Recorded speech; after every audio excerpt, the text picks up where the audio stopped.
A very warm welcome to all of you. एक बार फिर दोबारा से आप सभी लोगों का स्वागत है और अभिनंदन है।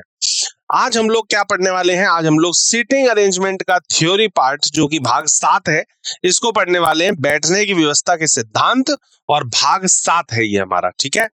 हाँ, तो भाग 7 को आज हम लोग पढ़ेंगे बैठने की व्यवस्था में, और बैठने की व्यवस्था में किस तरीके के क्वेश्चंस को हम लोगों को करना है, क्या अप्रोच होनी चाहिए, ये सारी चीजें आज हम लोग देखेंगे। चलिए तो स्टार्ट करते हैं आज के सेशन को। तो सबसे पहले अगर यहाँ पर मैं बात करूं बैठने की व्यवस्था, तो इसके अंदर स्पेशली हम लोग इस सेशन के अंदर ये पढ़ने वाले हैं टाइप 3 जो है, टाइप 3 यहाँ पर पंक्ति पर आधारित व्यवस्था। जी हाँ, कौन सी? पंक्ति पर आधारित व्यवस्था, ये हम लोग यहाँ पर देखने वाले हैं, ठीक है। चलिए, तो एकल पंक्ति, एक तो एकल पंक्ति चलेगी और दूसरी चलेगी हमारी दोहरी समांतर पंक्ति, ठीक है। ये दोनों ही पंक्ति इसके अंदर चलने वाली हैं, ठीक है। चलिए स्टार्ट करते हैं। डिस्क्लेमर, अस्वीकरण। हमारे स्लाइड डेक में उपयोग की गई छवियां केवल शैक्षिक उद्देश्यों के लिए हैं। हम इन छवियों के मूल रचनाकारों और मालिकों की बौद्धिक संपदा और अधिकारों का सम्मान करते हैं। यदि आप इस डेक में उपयोग की गई किसी भी छवि के मालिक हैं और कोई चिंता या समस्या है, तो कृपया करके हमें sathi@iitk.ac.in पर हमसे संपर्क करें। हम छवियां हटा देंगे। Thank you so much. आज हम लोग यहाँ पर टाइप 3 जो हमारा रो बेस्ड जो अरेंजमेंट चल रहा है, इसको हम लोग पढ़ने वाले हैं। अब रो बेस्ड अरेंजमेंट के अंदर मैं आपको पहले भी ये बात बता चुका हूं और एक बार फिर से बताने जा रहा हूं कि एकल पंक्ति दो तरीके से सिटिंग होता है, या तो होगा सिंगल लाइन पर, ठीक है, या फिर होगा दो समांतर रेखाओं पे, ठीक है। या तो सिंगल होगा या फिर समांतर। सिंगल वाला जो होगा वो या तो सारे के सारे लोग नॉर्थ साइड देख रहे होंगे या सारे के सारे साउथ साइड देख रहे होंगे, और जो समांतर वाला होता है उसके अंदर बराबर लोग बैठे होंगे, मतलब फेसिंग टू ईच अदर, एक दूसरे को सामने देखते हुए। अब जब एक दूसरे की तरफ हम लोग देख रहे हैं, आप मान लीजिए मेरे सामने बैठे हैं और हम एक दूसरे को क्या कहते हैं, देख रहे हैं, तो इसका मतलब जो मेरा राइट है वो आपका लेफ्ट होगा और जो मेरा लेफ्ट है वो आपका राइट होगा। मतलब जो मेरा दाहिना है वो आपका बायां होगा और जो मेरा बायां है वो आपका दाहिना होगा। तो ये इसमें बेसिक एक डिफरेंस निकल के आता है कि समांतर पंक्तियां कौन सी होती हैं और एकल पंक्तियां कौन कौन सी होती हैं, ठीक है।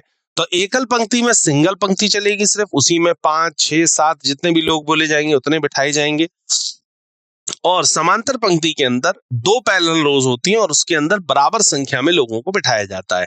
अगर 8 लोग हैं तो 4-4, 10 लोग हैं तो 5-5, इस तरीके से ये चलता है, या 6 लोग हैं तो 3-3, ठीक है। तो इस तरीके से ये पंक्ति पर आधारित क्वेश्चंस को हम लोगों को आज इस सेशन के अंदर करना है, ठीक है। चलिए तो आते हैं आज के सबसे पहले क्वेश्चन पर। सबसे पहला क्वेश्चन क्या दिया गया था, 1 से 5 तक का पढ़ते हैं। निर्देश, निम्नलिखित जानकारी को ध्यानपूर्वक अध्ययन कीजिए और नीचे दिए गए प्रश्नों के उत्तर दीजिए, ठीक है। 10 व्यक्ति ABCDEFGHIJ, प्रत्येक पंक्ति में 5 व्यक्ति बैठे, मतलब ये पैरेलल रोज का क्वेश्चन है, लिखा भी हुआ है समांतर पंक्तियों का क्वेश्चन है। पहली पंक्ति वाले व्यक्ति का मुख उत्तर की ओर है और दूसरी पंक्ति वाले व्यक्तियों का मुख दक्षिण की ओर है। ये क्वेश्चन के अंदर आपको ऑलरेडी बता दिया गया है, ठीक है। पहली पंक्ति में BH के ठीक दाईं ओर बैठा है, जो D के ठीक सामने बैठा हुआ है। अब देखिए यहां से इन्होंने बिठाने की शुरुआत करी, ठीक है, पहली से लेकर के और यहां पर देखा जाए तो है तक, ये इस तरीके से यहां पर ये आपका सिस्टम इसके अंदर चल रहा है, ठीक है।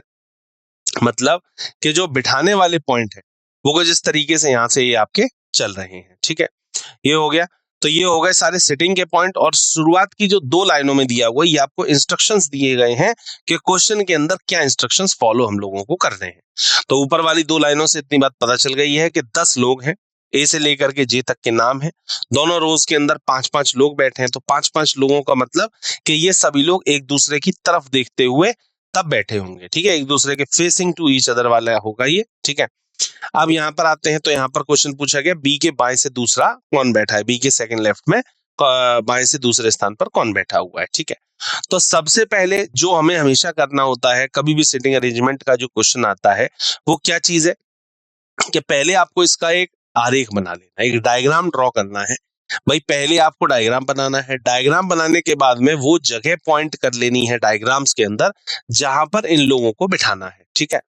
और बिठाने के बाद में फिर उससे रिलेटेड जो भी क्वेश्चन आपसे पूछा जाएगा, जैसे इसके पर्टिकुलर एक क्वेश्चन के ऊपर 5 क्वेश्चंस पूछे गए हैं, तो जो 5 क्वेश्चंस आपसे पूछे गए हैं बड़े ही स्मूथली तरीके से आप उसका आंसर कर पाते हैं, बड़े ही आराम से आप उसका आंसर दे सकते हैं। लेकिन कंडीशन सिर्फ एक ही लगती है उसके अंदर, वो ये है कि ये जितने भी पॉइंट्स हैं, सवाल के अंदर जितने भी पॉइंट हैं, ये सारे के सारे पॉइंट उस डायग्राम के ऊपर फॉलो होने चाहिए। अगर उस डायग्राम के ऊपर आधा पॉइंट भी ऐसा है जो फॉलो नहीं कर रहा है, इसका मतलब हमारा डायग्राम सही नहीं बना है। ठीक है, तो ध्यान रखिएगा, क्वेश्चन कब सही होगा? क्वेश्चन तब सही होगा जब हमारा डायग्राम सही होगा। ठीक है, तो आइए डायग्राम पे हम लोग बात करते हैं, या क्या अप्रोच होनी चाहिए इस क्वेश्चन को करने की। देखिए, 10 व्यक्ति A B C D E F G H I J, प्रत्येक में 5 व्यक्ति बैठे हैं। पहली पंक्ति के व्यक्ति उत्तर की तरफ देख रहा हूं, दूसरी पंक्ति वाले लोग दक्षिण की तरफ। देखिए, ये हो गए पहली पंक्ति वाले लोग, नॉर्थ फेसिंग है, और ये हो गए आपकी दूसरी पंक्ति के लोग जो कि साउथ फेसिंग है। ठीक है, ये हो गया। अब यहां से देखिए, टोटल आपके पास जो बिठाने वाले, जो सिटिंग के जो पॉइंट है, वो टोटल आपके पास 5 है। ठीक है, पहली पंक्ति मतलब ये पहला पॉइंट हो गया, ये दूसरा, ये तीसरा, ये चौथा, और फिर ये 5वां। अब पांचों पॉइंट्स के अंदर किस तरीके से हम लोगों को करना है, आइए देखते हैं। इस प्रश्न को हल करने के लिए सही अनुक्रम हमें इस में चुनना होगा। मतलब कि जो पिकअप पॉइंट, मैंने हर बार आपको ये चीज बताई है, एक बार फिर से बता रहा हूं। सिटिंग अरेंजमेंट के अंदर पहला फैक्ट तो ये है, जो की फैक्टर है वो ये है कि आपका डायग्राम सही होना चाहिए, क्वेश्चन के सारे पॉइंट उसके ऊपर फॉलो होने चाहिए। और दूसरा की फैक्टर जो है वो फर्स्ट से ही रिलेटेड है, जो कि ये है कि आपके अंदर पिकअप पॉइंट का मतलब कब कौन सा पॉइंट पिक करना है, इसकी कला आनी चाहिए। और ये कला आपके अंदर भी आ सकती है, लेकिन कब आएगी उसका ध्यान करना है। वो ये है कि आप जैसे मान लीजिए आपने ए से रिलेटेड बी को बिठा दिया, सबसे पहला कोई भी पॉइंट था एक्स वाई जेड, ए से बी को आपने बिठा दिया। अब अगला पॉइंट आप जो भी पिक करेंगे, वो पॉइंट कोशिश करिए आप उस पॉइंट को पिक करें जिसमें बी या ए में से किसी एक बंदे का जिक्र हुआ हो। इन दोनों में से किसी एक पर्सन का अगर जिक्र हुआ होगा, आप उस पॉइंट को उठाइए। फिर थर्ड पॉइंट कौन सा पिक करेंगे? सेकंड पॉइंट में जो लोग आए हैं उनसे रिलेटेड थर्ड पॉइंट कोई ना कोई होगा, उसको पिक करिए।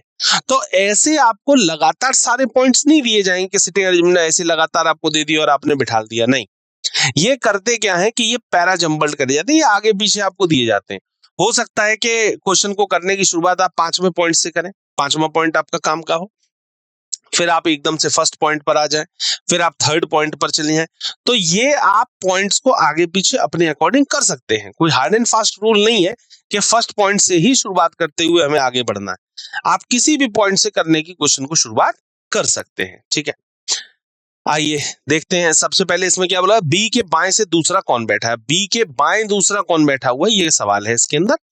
तो इस प्रश्न का अनुक्रम क्या होना चाहिए? सबसे पहले हमें कौन सा सेकंड पॉइंट लेना है। ठीक है, तो सेकंड पॉइंट क्या है, आइए जरा इसको पढ़ते हैं। सी दूसरी पंक्ति के, क्योंकि देखिए यहां से एक कंफर्म पता चल रहा है कि सी जो है वो सेकंड पंक्ति के अंदर बैठा हुआ है। ठीक है, यहां से कंफर्म पता चल रहा है, तो इसीलिए इन्होंने ये सेकंड पॉइंट को पिक किया है कि सी दूसरी पंक्ति के अंतिम में बैठा है। दूसरी पंक्ति का, और दूसरी पंक्ति कौन सी थी? जो कि साउथ की तरफ देख रही थी, अंतिम में बैठा है। और डी के बाएं ओर दूसरा बैठा है, मतलब कि सी जो है एक तो लास्ट में होना चाहिए और डी के सेकंड लेफ्ट में होना चाहिए। तो एक बात समझिए भाई, सी को मुझे यहां बिठाना पड़ेगा, क्यों? तभी तो वो डी के सेकंड लेफ्ट में हो पाएगा, डी के सेकंड लेफ्ट में, और सी हो जाएगा यहां पर कॉर्नर पे। लेफ्ट इसका इस तरफ होगा, क्योंकि ध्यान रखिएगा, क्योंकि ये लोग साउथ फेसिंग है। ठीक है, तो इसीलिए डी के सेकंड लेफ्ट में हमने किसको बिठा दिया? सी को बिठा दिया। ये हो गया हमारा सेकंड पॉइंट। ठीक, अब इसके बाद में पढ़ते हैं थर्ड पॉइंट को। थर्ड पॉइंट क्या था? ए डी के ठीक दाएं बैठा है, मतलब डी के इमीडिएट राइट में कौन बैठा है? ए बैठा है। ए डी के ठीक दाएं बैठा है और एफ के ठीक सामने बैठा है, और एफ के क्या है? ठीक सामने बैठा है। तो सबसे पहले पॉइंट के अंदर हमने सी और डी को बिठाया, फिर डी के हिसाब से ए आया और ए के सामने कौन आया? एफ। अब देखिए रिलेशन देखिए, यहां पर सेकंड पॉइंट दिया था, सेकंड पॉइंट से रिलेट किया थर्ड पॉइंट को हमने। वो कैसे किया? क्योंकि फर्स्ट पॉइंट में भी डी का जिक्र किया गया है, मतलब सेकंड पॉइंट में भी डी का जिक्र है, और थर्ड पॉइंट में भी डी का जिक्र किया गया है, इसलिए ये दोनों एक दूसरे से रिलेटेड हो गए। ठीक है, आगे बढ़ते हैं। अगला हमें लेना है फर्स्ट पॉइंट। फर्स्ट पॉइंट क्या है? पहली पंक्ति में बी एच के ठीक दाएं बैठा है। बी जो है वो एच के ठीक दाएं बैठा है, जो डी के ठीक सामने है। अब जो डी के ठीक सामने है मतलब जो किसके लिए लगाया जाता है, बताया गया था हमेशा बाद वाले पर्सन के लिए, और बाद में नाम किसका आया है, बाद में नाम आया है एच का। तो एच जो होगा वो डी के जस्ट सामने बैठेगा पहली चीज, और एच के इमीडिएट राइट में कौन बैठेगा, बी बैठेगा। तो एच के इमीडिएट राइट में कौन बैठ गया, बी बैठ गया। ठीक, फर्स्ट पॉइंट भी हो गया। आगे बढ़ते हैं। अब आ रहा है फोर्थ पॉइंट। फोर्थ पॉइंट क्या है, जी ई के सामने बैठा है, मतलब जी और ई आमने सामने है, जो दूसरी पंक्ति के अंतिम में है। जो दूसरी पंक्ति के अंतिम का मतलब ये हो गया कि जो लगाया गया, तो जो किसके लिए, बाद वाले के लिए, और बाद में नाम किसका आया, ई। ई जो दूसरी पंक्ति के अंतिम में बैठा है, तो ई जो दूसरी पंक्ति के अंतिम में बैठा है, दूसरी पंक्ति कौन सी थी ये, तो ई बैठेगा दूसरी पंक्ति के अंतिम में, मतलब यहां पर, अब वहां तो पहले से सी बैठा है, तो इसका मतलब इधर बैठेगा ई, और ई के जस्ट सामने कौन बैठेगा, जी। ठीक है, ये हो गया हमारा ये वाला पॉइंट। अब लास्ट पॉइंट उठाते हैं। लास्ट पॉइंट था हमारा फिफ्थ पॉइंट। फिफ्थ पॉइंट क्या था कि जे किसी छोर पर नहीं है, मतलब जे जो है वो किनारे पर नहीं बैठेगा। तो देखिए हमारे पास दो ही जगह बची थी, एक बचा था ये किनारा और एक ही बचा था बीच का। तो जाहिर सी बात है जे को हमें यहीं बिठाना पड़ेगा, क्योंकि मना किया गया कि जे किनारे पर नहीं बैठेगा। तो रेस्ट ऑफ द प्लेस, जो जगह बची है वो जगह हो जाएगी किसके लिए, आई के लिए। तो यहां पर इसीलिए कौन बैठ जाएगा, आई बैठ जाएगा। ये देखिए कितने इत्मीनान के साथ में, और 10 लोगों को हमने सिटिंग कर दी है। ठीक है, लेकिन ये क्यों कर पाए हैं, सिर्फ इस चीज की वजह से कर पाए हैं। ये दिस इज अ की फैक्टर, ये की फैक्टर है सिटिंग अरेंजमेंट को करने का, कब कौन सा पॉइंट काम का है। अब अगर मैं यहां पर पहले पॉइंट से शुरुआत करता तो हो सकता है कि इतनी जल्दी मैं क्वेश्चन को आंसर नहीं कर पाता। देखिए क्विक भी करना है, सीधी सी बात है, कंपटीशन के अंदर दो तीन चीजें होती हैं। एक होता है क्विक करना है आंसर, क्विक के साथ साथ ये नहीं कि गलत कर बैठो, क्विक के साथ साथ 100% एक्यूरेसी भी होनी चाहिए। अब आपने जल्दी तो कर दिया लेकिन गलत आंसर कर दिया, तो फिर क्या ही फायदा। तो जल्दी भी करना है और सही भी करना है, सटीक भी करना है। ठीक है, तो इस तरीके से ये सेटिंग हमने यहां पर कर दी है। सबसे पहले एक बार देख लेते हैं, फिर दोबारा से एक बार रिवाइज कर लेते हैं। हमने सबसे पहले सेकंड पॉइंट को लिया था, सी दूसरी पंक्ति के अंतिम में बैठा है और डी के बाएं दूसरा है। सी दूसरी पंक्ति के अंतिम में बैठा है और डी के बाएं दूसरा है। ठीक है, इसके बाद अगला पॉइंट हमने थर्ड किया था, ए डी के ठीक दाएं बैठा है, ए जो है वो डी के ठीक दाएं बैठा है, और एफ के ठीक सामने है, एफ के ठीक सामने बैठा है। जी ई के सामने बैठा है, जी जो है वो ई के सामने बैठा है, और ई दूसरी पंक्ति के अंतिम में बैठा है। तो दूसरी पंक्ति के अंत, अब इधर से पहले से सी बैठा हुआ है, तो इसका मतलब ई को यहीं बैठाना पड़ेगा और जी यहीं पर बैठेगा। ठीक है, इसके बाद ये हो गया था, जी ई के ठीक सामने बैठा है, अंतिम बैठा है। लास्ट पॉइंट था जे किसी छोर पर नहीं है, तो जब किसी छोर पर नहीं होगा इसका मतलब कहीं बीच में बैठेगा, तो इसीलिए जे के लिए ये जगह हो गई। बची हुई जगह किसके लिए हो गई, आई के लिए हो गई, आई बैठ जाएगा इस जगह पर। ठीक है, और एच वाला पॉइंट हमारा हो ही गया था। ठीक है, कि पहली पंक्ति में बी एच के ठीक दाएं बैठा है, बी जो है वो एच के ठीक दाएं बैठा है, और डी के ठीक सामने बैठा है, डी के जस्ट सामने बैठा है। तो इस तरीके से, इस अप्रोच के साथ में हमने इस क्वेश्चन को कर लिया है सॉल्व। ठीक है, अब आते हैं हम लोग क्वेश्चंस पे। तो क्वेश्चंस की अगर मैं बात करूं तो ये बात आप भी जानते हैं कि सिटिंग अरेंजमेंट के जो क्वेश्चन है, अगर आपका पूरा पूरा डायग्राम बिल्कुल सही बन गया है, तो अब जो 5 क्वेश्चंस पूछे जाएंगे वो आप बहुत आराम से कर लेंगे, वो गलती कर ही नहीं सकते हैं आप। अगर वो गलती हो रही है तो इसका मतलब कहीं ना कहीं जल्दबाजी में आपने सिली मिस्टेक कर दी होगी, वैसे किसी भी तरीके से वो आंसर गलत नहीं होगा। आइए देखें, देखिए किस तरीके से। सबसे पहला क्वेश्चन इसके अंदर हमसे इसने क्या पूछा था, इसने हमसे पूछा था बी के बाएं से दूसरा कौन बैठा है।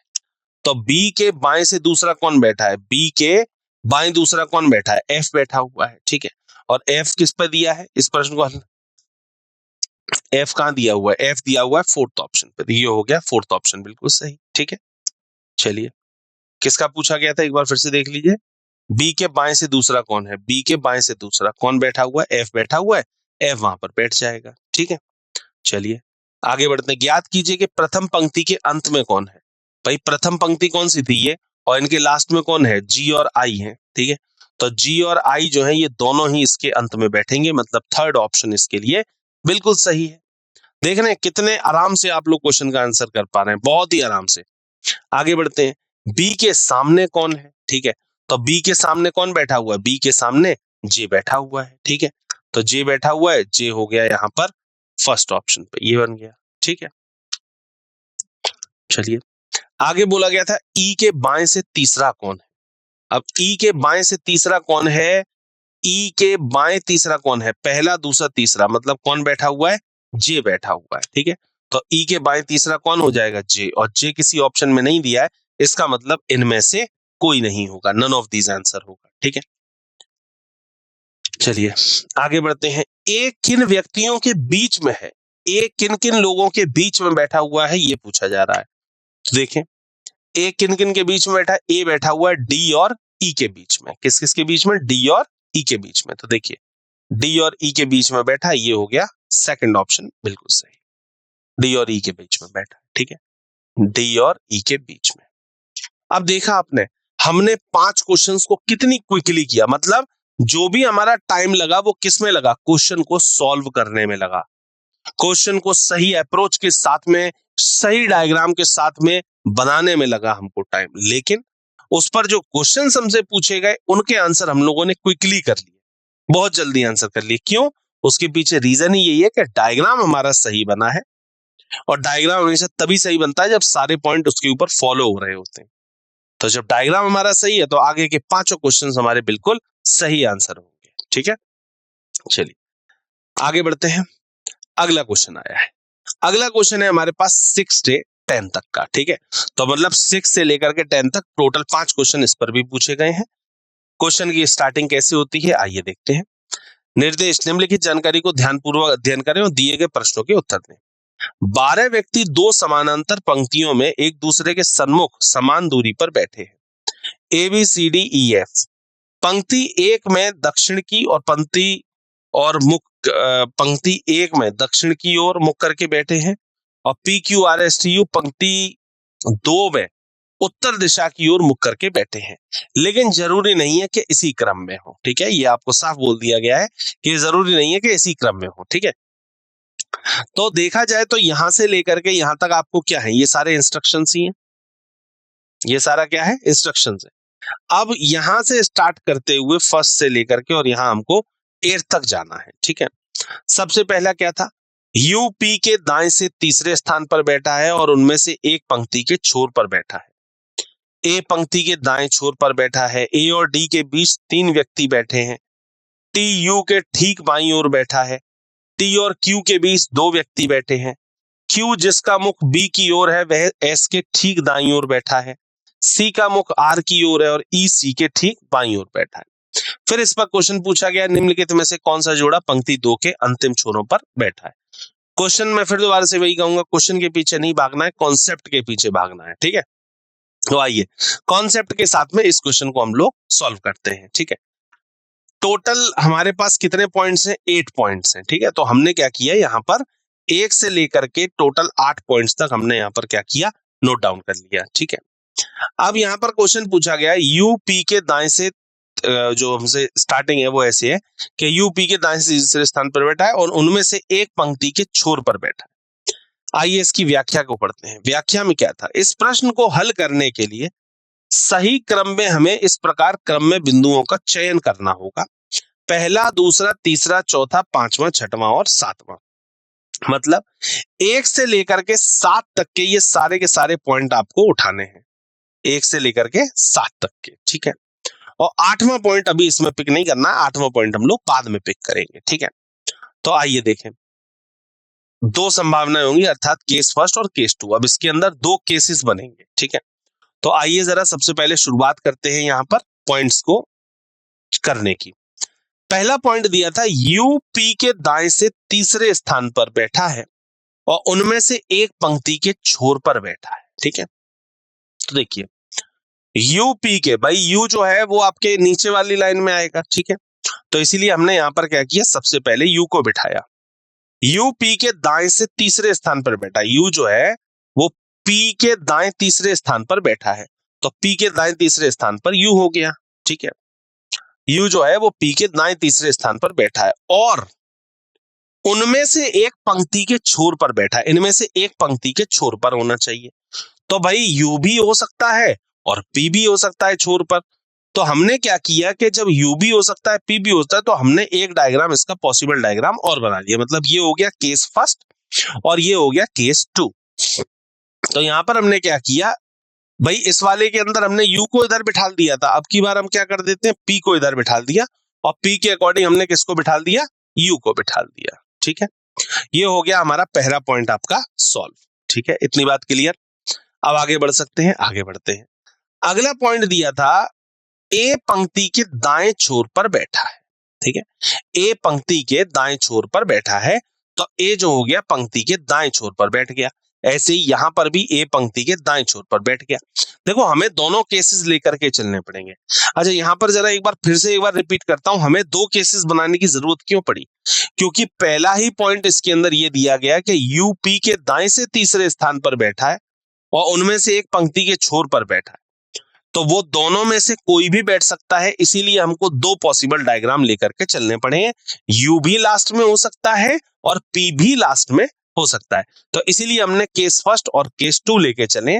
एक केस अपने आप जाकर के गलत हो जाएगा आगे जाके और एक सही हो जाएगा, जो सही हो जाएगा वही हमारा आंसर बन जाएगा। ठीक है, इसके बाद हमने किया ए पंक्ति के दाएं छोर पर बैठा है, ए पंक्ति के हो गया दाएं छोर पर, दोनों केसेस के अंदर हमने बना दिया। अच्छा दोनों केसेस को लगातार लेके चलना, मतलब जो भी पॉइंट्स आएंगे वो दोनों ही डायग्राम्स के ऊपर, दोनों केसेस के ऊपर आपको फिट करने हैं, अपने आप एक आगे जाकर के गलत हो जाएगा केस। ठीक है, नेक्स्ट पॉइंट दिया था ए और डी के बीच तीन व्यक्ति बैठे हैं, तो ए जब यहां बैठा है तो इसके बाद तीन व्यक्ति, एक दो तीन छोड़ करके कौन बैठेगा, डी। ए के बाद तीन व्यक्ति छोड़ करके यहां पर कौन बैठेगा, डी। ठीक, ये वाला केस भी हमारा कंप्लीट हो गया, थर्ड पॉइंट भी कंप्लीट। नेक्स्ट बोला गया था टी यू के ठीक बाईं ओर बैठा है, टी जो है वो यू के ठीक बाईं ओर बैठा है, तो यू के इमीडिएट लेफ्ट में कौन बैठेगा, टी। ऐसे यू के इमीडिएट लेफ्ट में कौन बैठेगा, टी। यहां पर ये बैठ गए। ठीक है, नेक्स्ट बोला गया कि टी और क्यू के बीच दो व्यक्ति बैठे हैं, टी और क्यू के बीच दो व्यक्ति, तो टी और क्यू के बीच दो व्यक्ति बैठे हैं। ऐसे ही यहां पर भी टी और क्यू के बीच दो व्यक्ति बैठे हैं, टी और क्यू के बीच दो व्यक्ति, टी और क्यू के बीच दो व्यक्ति। ठीक है, अब तक 5 पॉइंट हम लोग कर चुके हैं और 5 पॉइंट्स में अब तक कोई गलती नहीं निकली है, दोनों ही केसेस हमारे बिल्कुल सही चल रहे हैं। फर्स्ट केस भी बिल्कुल अपनी जगह बिल्कुल ठीक है और सेकंड केस भी अपनी जगह पर बिल्कुल ठीक है। आगे बढ़ते हैं। क्यू जिसका मुख बी की ओर है वह एस के ठीक दाईं ओर बैठा है। ठीक है, क्यू जिसका मुख बी की ओर है, क्यू जिसका मुख बी की ओर है वह एस के ठीक दाईं ओर बैठा है, वह एस के ठीक दाईं ओर बैठा है, तो एस के ठीक दाईं में कौन बैठेगा, क्यू, और क्यू के जस्ट सामने कौन बैठेगा, बी। ऐसे ही यहां पर होगा, क्यू यहां पर था, एस के जस्ट बराबर में कौन बैठेगा, क्यू, और क्यू के जस्ट सामने कौन बैठेगा, बी। ये बैठ गया यहां पर बी। छठा पॉइंट भी हमारा कंप्लीट होता है यहां पर, बिल्कुल अब तक एकदम सही चल रहा है डायग्राम। ठीक, आगे बढ़ते हैं। सी का मुख आर की ओर है, मतलब कि सी और आर जो है वो आमने सामने देखेंगे। अब केस फर्स्ट के अंदर सी और आर के लिए आमने सामने सिर्फ यही जगह खाली बची है, तो हमने क्या किया, यहां पर सी बिठा दिया और इस जगह पर आर बिठा दिया। ठीक है, अब केस टू में आ जाइए। केस टू के अंदर आमने सामने की सिर्फ यही जगह खाली थी, तो हमने सी को यहां बिठा दिया और आर को यहां बिठा दिया। ठीक है, अच्छा ये इस तरीके से बिठाए कैसे जा रहे हैं, एक बात और समझ लीजिए, ऊपर साफ बोल दिया था पहले ही क्वेश्चन के अंदर कि A B C D A F जो है वो पंक्ति के पहले पंक्ति में बैठेंगे और वो दक्षिण की तरफ फेस करेंगे, और दूसरे में बोल दिया P Q R S T U जो है वो उत्तर दिशा की ओर देखते हुए दूसरी पंक्ति में बैठेंगे, इसलिए हम बड़े आराम से लिखते हुए चल रहे हैं। ठीक है, इसीलिए इस पूरे क्वेश्चन के अंदर कहीं पर भी एक भी लाइन ऐसी नहीं बोली गई है कि वो सेकंड रो में बैठा है या फर्स्ट रो में बैठा है। वो क्यों नहीं बोला जा रहा है, क्योंकि वो ऑलरेडी ऊपर आपको क्लियर कर चुके हैं क्वेश्चन के अंदर कि कौन किस जगह पर बैठने वाला है। ठीक है, तो अब तक हमारे दोनों डायग्राम बिल्कुल सही चल रहे हैं। अब लास्ट पॉइंट जो है, सेवेंथ पॉइंट, जो यहां पर हमने पढ़ा था, इस प्रश्न को हल करने के लिए सही क्रम यही है, दो संभावनाएं होंगी, अर्थात केस फर्स्ट और केस टू। अब लास्ट पॉइंट क्या था कि ई सी के ठीक बाईं ओर बैठा है। देखिए लास्ट पॉइंट, आठवां पॉइंट क्या था कि ई सी के ठीक बाईं ओर बैठा है। तो सी के ठीक बाईं ओर कौन बैठेगा? सी के ठीक बाईं ओर ई बैठेगा, ठीक है। अब सी के बाईं ओर इधर तो जगह खाली है, कोई दिक्कत नहीं, तो यहां पर बैठ जाएगा ई। लेकिन सी के इमीडिएट लेफ्ट में यहां पर जगह खाली नहीं है, यहां पर पहले से कौन बैठा हुआ है? डी बैठा है। उसने बोल दिया था ई जो होना चाहिए सी के ठीक बाईं ओर होना चाहिए, तो इसी हिसाब से हमारा केस फर्स्ट जो हो जाता है वो हो जाता है गलत, और केस टू जो हो जाता है वो हो जाता है सही। यही बोला गया, ई सी के ठीक बाईं ओर बैठा है, इसलिए केस फर्स्ट रद्द हो जाएगी, मतलब केस फर्स्ट जो हो गया वो इसमें रद्द हो जाता है। तो अंतिम व्यवस्था कुछ इस प्रकार बनेगी, क्या कि ई सी के ठीक बाईं ओर है, तो सी के ठीक बाईं ओर कौन बैठ जाएगा? ई बैठ जाएगा। तो यहां पर था सी के ई ठीक बाईं ओर बैठ गया, ठीक है, सी यहां पर बैठा ही हुआ था। ए पहले, अब ये काम करते हैं, जो केस टू है, केस टू का सेम हम लोग यहां पर नोट डाउन कर लेते हैं। क्या कह दिया था? ए सी डी बी, तो ये लीजिए ए सी डी बी नोट कर लिया। नीचे वाले तो सारी कंप्लीट हो गए थे, P R T, P R T, U S Q, you S Q, मतलब जितनों पर सर्कल लगा हुआ है ये सारे के सारे फिक्स एकदम आ चुके हैं। अब हमारे पास फाइनल केस के अंदर सिर्फ एक ही प्लेस खाली थी जो कि यहां पर थी, तो ये वाली प्लेस उठा करके हमने किसको दे दी? एफ को दे दी, ठीक है। तो सीक्वेंस कुछ इस तरीके से बन रहा है, A C E F D B और नीचे P R T U S Q. A के सामने पी है, सी के सामने पी है, आर है, ई के सामने टी है, एफ के सामने यू है, डी के सामने एस है और बी के सामने क्यू है। ये हो गए आपके आमने और सामने, फ्रंट फेसिंग, जैसे हम लोग कहते हैं एक दूसरे की तरफ देखते हुए, ठीक है। ये बन गया हमारा क्वेश्चन कंप्लीट, ठीक है।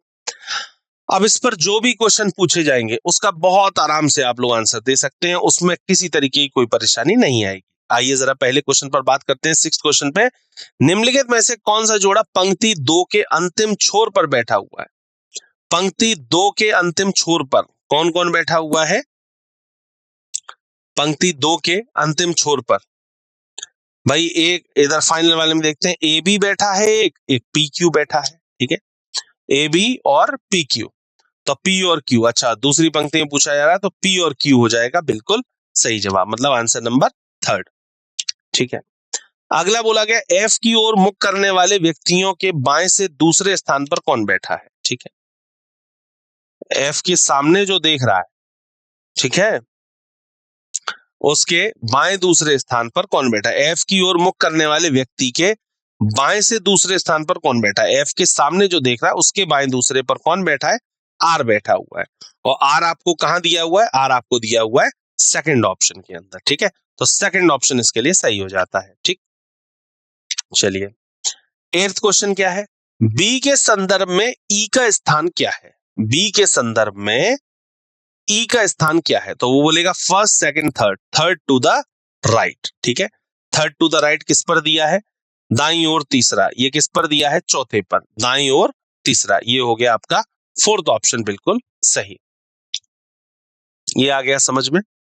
और यहां पर किससे पूछा था? बी से पूछा गया था। आगे बढ़ते हैं, टी के सम्मुख कौन है? टी के सम्मुख का मतलब कि टी के सामने कौन बैठा है? टी के सामने कौन बैठा हुआ है? ई बैठा हुआ। और ई किस पर दिया है? ई दिया है सेकंड ऑप्शन के ऊपर, तो हो गया सेकंड ऑप्शन सही।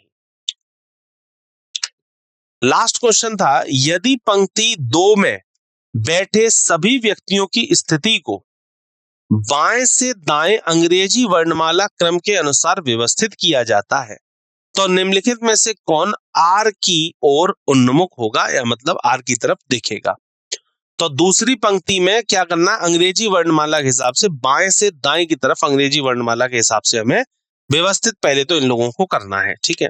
तो आइए, जैसे सबसे पहले यहां पर ए बन गया, फिर यहां बी बन गया, फिर यहां सी बन गया, फिर यहां डी बन गया, फिर यहां ई बन गया, फिर यहां पर एफ बन गया, ठीक है। अब चेंज होने गया तो निम्नलिखित में से कौन आर का उन्मुख होगा? मतलब आर के सामने कौन बैठेगा? आर के सामने बी बैठ जाएगा। और बी किस पर दिया है? बी किसी पर नहीं दिया है। यदि पंक्ति 2 में बैठे सभी पंक्तियों सभी लोगों को, नारे व्यक्ति 2 समांतर पंक्ति 1 में दक्षिण की ओर और पंक्ति 2 में PQRSTU की तरफ बैठे हैं। अच्छा ठीक है, इसकी तरफ देखना था, सॉरी 1 मिनट, इनको चेंज करना था। इसमें कैसे होगा, सबसे पहले PQRST, PQRST और उसके बाद U, सॉरी इसमें चेंज करना था। तो PQRSTU हो गया, और PQRS2 में R के सामने कौन बैठा है, R के सामने जो बैठा हुआ है, ये नहीं, ये मत देखिएगा, ये तो ऑलरेडी हम चेंज नहीं करना है इसे। हमने देखा कि R के जस्ट सामने E बैठा हुआ है, ठीक है, तो E बैठा हुआ, अब E किसी ऑप्शन पे नहीं दिया था, इसलिए हमने इनमें से कोई नहीं लगाएंगे, इनमें से कोई नहीं, मतलब कोई भी इसके सामने नहीं बैठा है, मतलब बैठा तो हुआ है लेकिन ऑप्शन में हमारे पास नहीं है, इसलिए हमने E ऑप्शन का सहारा लिया है, ठीक है। बात समझ में आ गई, क्वेश्चन क्लियर हो गया, किस तरीके से, किस अप्रोच के साथ में इस क्वेश्चन को सॉल्व किया गया है, ठीक है। इसी तरीके से लगातार आप लोग भी प्रैक्टिस करते रहिए, ठीक है। आगे की श्रृंखला में, आगे के सेशंस में हम लोग देखेंगे थ्योरी के, ज्यादातर हमने सारी चीजें कर ली हैं। हमने प्रकार पहला कर लिया है सर्कल पर आधारित व्यवस्था को, टाइप 2 भी कर लिया है स्क्वायर और आयतकार वाले क्वेश्चनों को, प्रकार 3 भी कर लिया है जो पंक्ति पर आधारित व्यवस्था है। ये तीनों चीजें हम लोग ऑलरेडी कर ली हैं, ठीक है, डबल भी कर ली, समांतर भी कर ली, ठीक है, और स्क्वायर और आयतकार के अंदर अंदर वाले बाहर वाले, कुछ अंदर कुछ बाहर वाले, सर्कल के अंदर कुछ अंदर वाले, बाहर के अंदर बाहर वाले, और फिर कुछ अंदर और कुछ बाहर वाले, ये सारे ही क्वेश्चंस हम लोग ऑलरेडी थ्योरी के अंदर कर चुके हैं, ठीक है। अब इन्हीं सब क्वेश्चंस के आधार पे बनेगी एक्सरसाइज, ठीक है। तो आगे के सेशंस में जब हम लोग मिलेंगे तब हम लोग एक्सरसाइज के क्वेश्चंस को सॉल्व करेंगे। तो आपको ये करना है कि ये जितने भी थ्योरी है, ये पूरी थ्योरी आप लोगों को पढ़ लेनी है। थ्योरी में किन किन बातों का बताया गया है, किन किन बातों को ध्यान रखने के लिए बताया गया है, की फैक्टर्स कौन कौन से हैं, की फीचर्स कौन कौन से हैं, पॉइंट्स टू रिमेंबर रखने वाले कौन कौन से पॉइंट्स हैं, ये सारी चीजें आप लोगों को देख लेनी है और ध्यान कर लेना है इन सभी चीजों का। तब उसके बाद जब हम लोग एक्सरसाइज मिलेंगे तो एक्सरसाइज के क्वेश्चंस को सॉल्व करेंगे, ठीक है। तब तक के लिए थैंक यू सो मच।